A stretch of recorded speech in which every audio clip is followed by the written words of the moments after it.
This heavily pregnant woman walks into a police station, desperate to find her husband who vanished 2 weeks ago. Her name is Vidya, and she's been living in the UK for years, while her husband works as a software engineer. About a month ago, he traveled back to India for work, and then suddenly disappeared. With no other choice, Vidya flew all the way back home to search for him herself. At the station, the officers ask for a recent photo of her husband, but Vidya explains, for some reason, he's always hated being photographed. After years of marriage, the only picture she has is a single selfie from 2 years ago. The police grow suspicious, so Vidya quickly adds, her husband worked on projects tied to national security, and on top of that, they had eloped back then. That explanation seems to ease their doubts a little. After filing the report, Vidya is suddenly hit with sharp abdominal pain, almost collapsing on the spot. Seeing this, Officer Rana suggests taking her to the hotel where her husband supposedly stayed. But the place is filthy, run down, and barely livable. Someone like Vidya, used to life abroad, would never choose a place like this. The hotel owner firmly denies that her husband ever checked in there.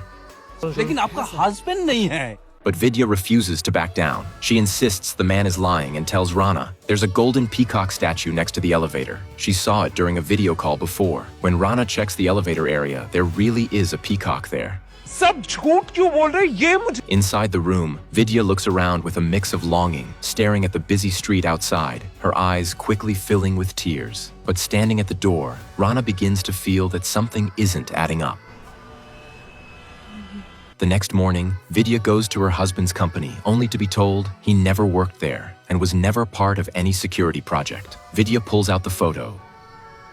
नहीं, ये यहाँ नहीं आया था. आए थे, मैंने ही उन्हें भेजा था.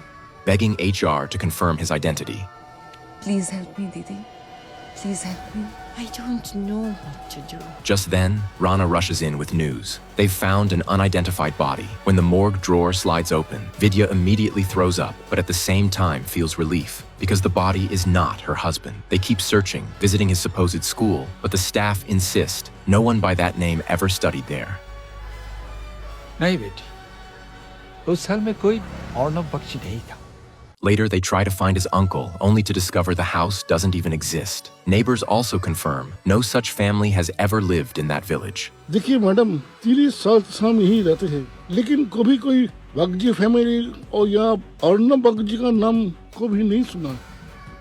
More and more clues point to a chilling conclusion. Vidya's husband might have never existed at all. Even immigration records show no trace of him entering or leaving the country. They're close to giving up, until late one night, HR suddenly contacts Vidya again, claiming they found a file that matches, but the name is completely different, even though the face looks nearly identical. Even stranger, this man went missing 2 years ago. Hearing this, Vidya is completely shaken. Was her entire marriage a lie? At this point, even the police begin to believe that theory.